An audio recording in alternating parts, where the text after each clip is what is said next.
Ez diotzen harak, gogoango duzuen noiz edo noiz, hor konpon. Ez zindi bakarri jan ezake ere induten hasia. Iez egingo dut, zoro eta landetatik etxeetara. Egingo ditut abe artean nire abiak. Hasiko ditu umeak, irakatziko diet non bizi. Urrengo urtean zebilela enara, ibai batean goitit bera eta behetik gora, egan. Ikusi zituen alboko zoroetan txori asko zareetan sarturik, indarka irten nahi eta irten ezin da.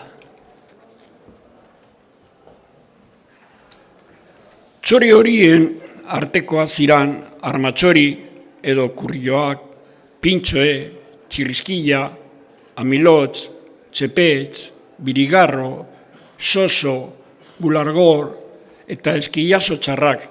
Ikusi zirenean algatibu eta han zebilela enara katea gabe, esaten zuten negarrez. Ai, sinisten bagenio enarari, igarri zuen zer gerta zitakeen, egin bagenu horren esana, ez ginen ikusiko gaur estutasun honetan. Galduak gera bada, lehenaz gorde bideak hartu ez genituelako. Ipuin honek esan nahi dugu, ez dugula izan behar bururitxikoak. Hartu behar direla jakintxuen zuzenbide edo aholku honak. Espabere gogoango dugula noiz edo noiz.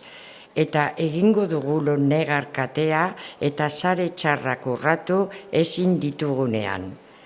Izan bada aurrez begiratua, etorri ez dadin gero damua.